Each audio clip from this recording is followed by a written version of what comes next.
Today, we're looking at a blue ink from Papier Plume, Forget Me Not. Hi, I'm Adam, and I'm an ink guy. I get inks, test them, and share the results with you. There's timestamps down below so that if you are only interested in certain parts, you can skip around, but if you've got the time, please check out the entire video. Also, you can follow me over on Instagram, and if you like fountain pen ink reviews, I would invite you to subscribe. To make sure I have a range of experience with this ink, I do the writing samples. I then put the ink into this Viscosity Van Gogh with a medium nib. I wrote with it for a day, and then took my notes with it. I used 3 papers to standardize in some of my writing samples: Clairfontaine, Tomoe River, and Rhodia paper. There are additional writing samples that'll come later in the video. Now, let's look at the writing sample. I picked this ink up in sample form, which means I got it in a vial, something like this. And to keep my writing samples consistent, I use a Jinhao 159 with a Goulet 1.1 stub, a Jinhao X450 with a Goulet medium, and a Jinhao X750 with a Goulet extra fine.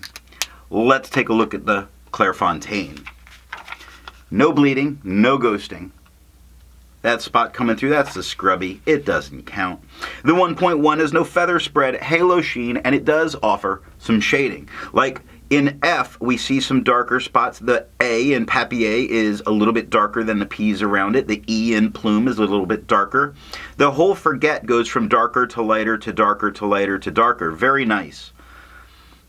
Extra fine is quite a bit darker than the stub. It has no feather spread, halo sheen, a lot of very nice shading. Brown starts dark, works light. Fox is dark at the top, light at the bottom, darker into the rest of Fox. It's nice stuff. Lazy starts dark and works its way light. 6 seconds to dry.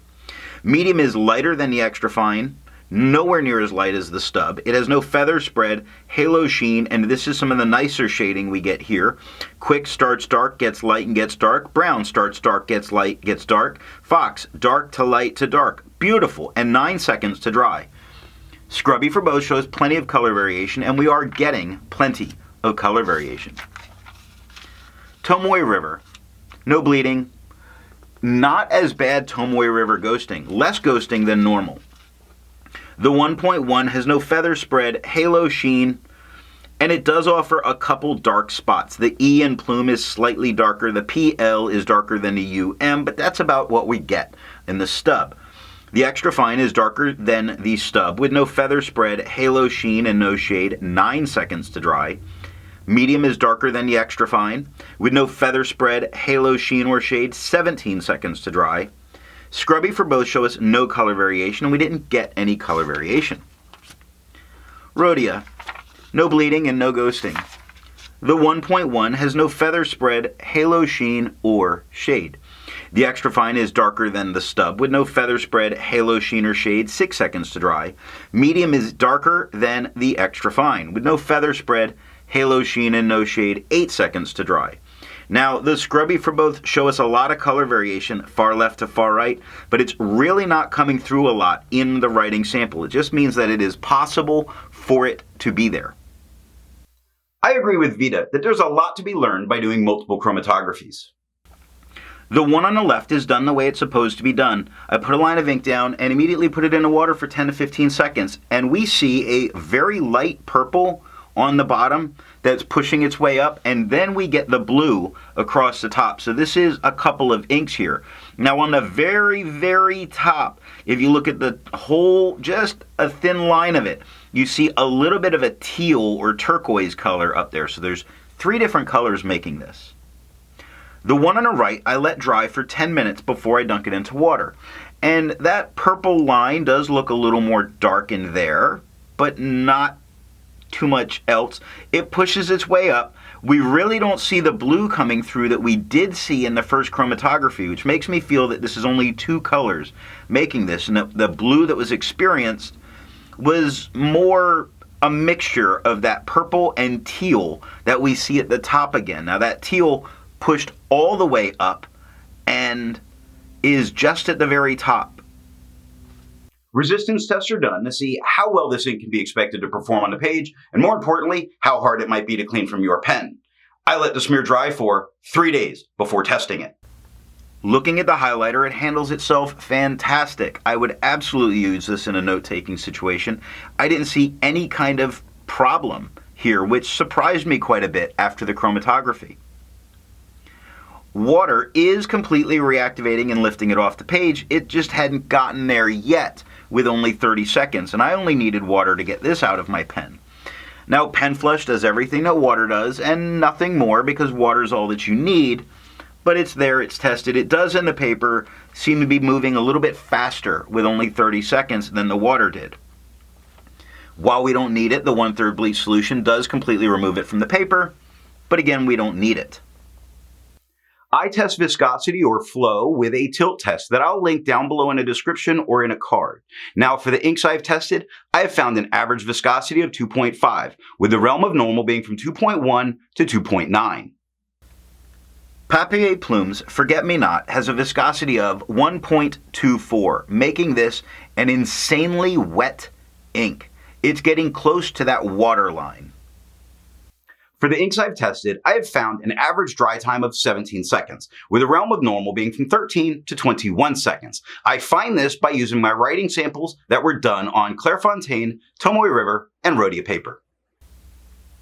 Papier Plume's Forget-Me-Not has an average dry time of 9 seconds, making this a very fast-drying ink. Instead of finding inks that look like Papier Plume's Forget-Me-Not, I would prefer to find an ink that complements its color on the page. And I wanted a nice brown going with this. I went with Diamine's Burnt Sienna. The second writing sample is done on yellow Rhodia, TWSBI paper, and Leuchtturm 1917.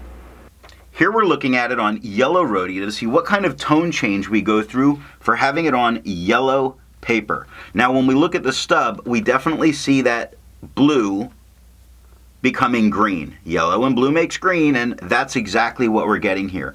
And it's fairly uniformly changing the color of this ink all the way down towards that green or turquoise, green leaning turquoise color, except in the scrubby, where it's on most thick. But in the writing, we definitely see a color change. So if you write on yellow paper in the office and they don't want green, even though you're writing in blue, I might avoid this in a professional setting if you're writing on yellow paper.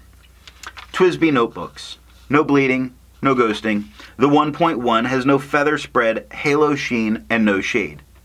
Now, the extra fine is slightly darker than the stub, with no feather spread, halo sheen, only spots of shading. The K in quick is darker, the Y in lazy is a little bit lighter. There are some spots, not a lot. Brown does start very dark and work its way lighter. 4 seconds to dry.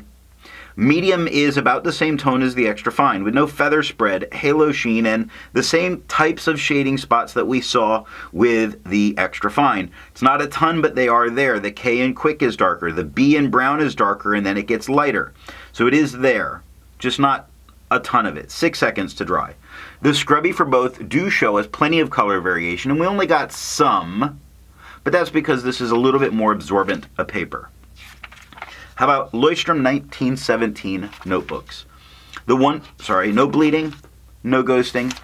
The 1.1 has no feather spread, halo sheen, and no shade.